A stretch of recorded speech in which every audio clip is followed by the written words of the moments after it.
Tänne. Joo, mä vein koira aina. Joo, ei koira meni jo, kun mulla on seuraava operaatio. Okei. Mä saat tunne. Ei siinä mitään. Toimintakyky. Koiran rohkeus, tarkoituksenmukainen toiminta päivän askareissa sai arvosanan +2 hyvä.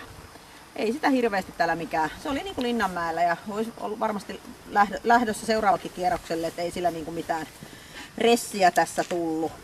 Et oikein kivasti kelkalle. Se oli kiva saalis siinä jo tullessaan, että tätä voidaan tässä jaakata. Ja pimeä huone meni sillä lailla hyvin tyylikkäästi, ei ollut mitään ongelmia sielläkään. Ja kaikkialla muualla myös niin ihan sillä lailla hyvin vastasi annettuihin ärsykkeisiin. Terävyys, no tylsähän tuo koira on.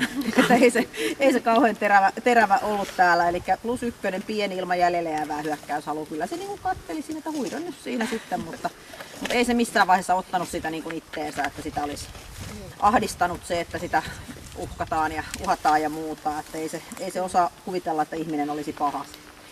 Puolustushalu sitten, siinä se ilmensi lähinnä taisteluhalua, että kyllähän se siinä ensin se kyttäsi sitä, sit kun heitettiin keppi pois, niin siinä tuli pikkasen jo ääntä mukaan, mutta lähinnä se oli sitä pyllypystyssä peppuroimista siinä, eli se otti sen taisteluhalun kannalta, eli siellä on, katsotaan, että puolustushalu olisi +1 pieni.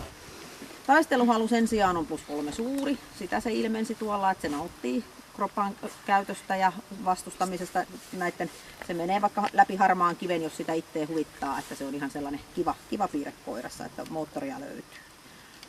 Temperamentti sitten, niin +3, vilkas, näkee, kuulee, reagoi oikealla voimakkuudella annettuihin ärsykkeisiin, ei tule ylilyöntejä missään. Sitten toi kovuuspuoli, niin ei me sitäkään saatu hirveästi järkytettyä tässä, eli +3 kohtuullisen kova. Ei siinä niin kuin oikein missään tapahtunut mitään sellaista, että se olisi ihmistä väistänyt tai ollut nöyrä ihmiselle tai muuta. Että ihan sillä lailla, että ei tosiaan missään se ei osoittanut sitä, että sillä hirveän hyvä muisti olisi.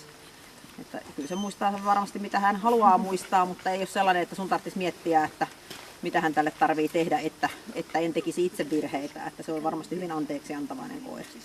Luokse päästävyys oli myös niin salakavalla, ettei huomattu sitä, eli +3 hyvän tahtoinen luokse päästävä avoin.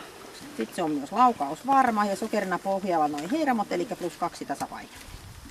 Se on oikein kiva koira ja pluspisteitä saatiin 246. Wow. Kyllä se kannattaa kotiin viedä.